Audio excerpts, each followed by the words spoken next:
श्री राम जन्मभूमि समर्पण निधि के लिए रिंकू शर्मा जी जो अपने एरिया में, दिल्ली के एरिया में निकले थे समर्पण निधि के लिए, और बहुत कर्मठ नेता थे या यंग लीडर थे, उनका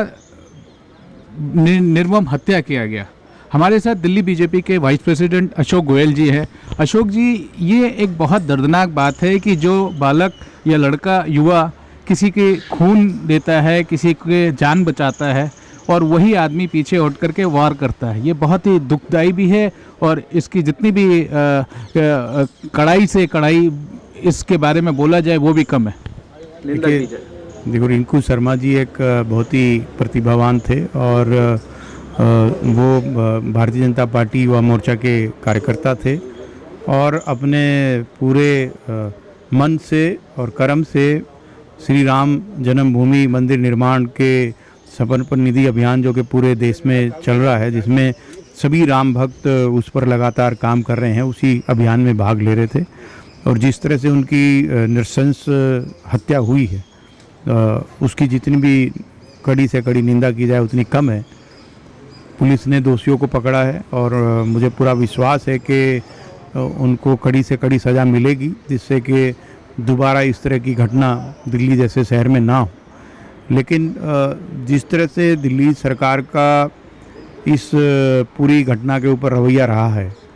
कि वो अभी तक रिंकू की हत्या होने के बाद सरकार का कोई भी मंत्री, कोई भी नुमाइंदा या मुख्यमंत्री स्वयं उनसे मिलने तक नहीं गए हैं, परिवार का हालचाल भी नहीं लिया है। और एक तरफ मुख्यमंत्री जब एक विशेष समुदाय के किसी व्यक्ति की हत्या होती है तो वो चिंतित भी रहते हैं और ट्वीट भी करते हैं, और दूसरी तरफ एक हिंदू समाज के बेटे की, जो कि भगवान राम के काम में लगा था, उसकी जिस निर्ममता से हत्या हुई है, और उसके बाद कोई रिएक्शन भी नहीं है। अगर यही कोई अखलाक होता तो मुझे लगता है कि दिल्ली के मुख्यमंत्री और पूरी की पूरी आम आदमी पार्टी उनके घर पर भी जाती और 1 करोड़ रुपए की धनराशि भी उनको देकर आती। और लेकिन क्योंकि ये एक मेजॉरिटी समाज का और हिंदू समाज का बेटा है, भगवान राम के काम में लगा है, उसकी किसी भी तरह की कोई चिंता आम आदमी पार्टी और उनके नेताओं को नहीं है। इससे साफ जाहिर होता है कि उनकी जो मानसिकता है और उनकी जो वोट बैंक की राजनीति है वो दिल्ली के नागरिकों से ऊपर है। अशोक जी, ये बात भी खबर में आ रही है कि उनके परिवार वाले, रिंकू के परिवार वाले मुख्यमंत्री जी से मिलने गए, उनके आवास पे गए, लेकिन बहुत सकारात्मक नहीं रहा, वो उनका मिलना हो भी नहीं पाया और उनको वहाँ से भगा दिया गया, which is something very very much of a concern. Delhi प्रदेश अध्यक्ष ने भी वो मांग किया है कि उनको भी 1 करोड़ रुपए दिया जाए मुआवजा के रूप में उनके परिवार को। और ये जो खबर भी एक और आ रही है कि उनके पूरे परिवार को सिलेंडर के बस्ट करा के उनको मारने की कोशिश है, अटेम्प्ट टू मर्डर भी ये केस बन रहा है, अपार्ट फ्रॉम रिंकू का जो मर्डर हुआ है। नहीं, देखिए, ये बहुत ही दर्दनाक हादसा है, और उसके प्रति जो एक दिल्ली के मुखिया के रूप में एक मुख्यमंत्री की जिस तरह से संवेदनाएं होनी चाहिए वो बिल्कुल मिसिंग है। और दिल्ली के मुख्यमंत्री ने स्पष्ट तौर से ये जाहिर किया कि वो सिर्फ़ और सिर्फ एक विशेष वर्ग की राजनीति करते हैं। और देखिए, कोई 1 करोड़ देने से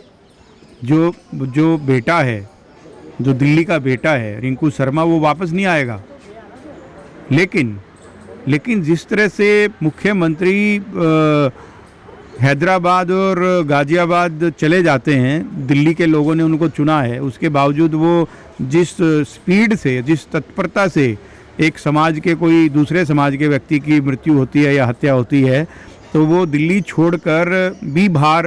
तुरंत जाते हैं। और दूसरी तरफ जिस दिल्ली ने उनको चुना है, जिस दिल्ली ने अरविंद केजरीवाल को अरविंद केजरीवाल बनाया है, उसके बेटे के प्रति इस तरह की संवेदनहीनता ये दिल्ली देख रही। ऐसा मुख्यमंत्री जी आपको नहीं करना चाहिए। मैं आपके चैनल के माध्यम से फिर एक बार उनको विनती करता हूँ, अपील करता हूँ कि रिंकू शर्मा दिल्ली का बेटा है, वो दिल्ली के 2 करोड़ लोगों में से एक था, और उस 2 करोड़ लोगों ने ही आपको मुख्यमंत्री बनाया है। अगर आप इस तरह का भेदभाव करेंगे तो निश्चित रूप से ये जो दिल्ली की लोग हैं,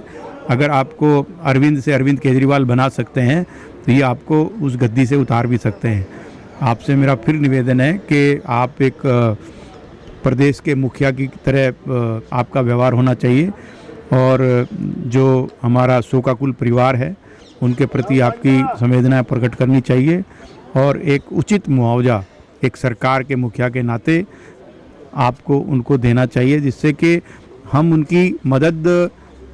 बेटे को लाकर तो नहीं कर सकते, लेकिन जो एक आर्थिक संकट के अंदर जो परिवार ना आए इसकी चिंता हमें ज़रूर करनी चाहिए। मैं उनको आपके चैनल के माध्यम से फिर अपील करता हूँ।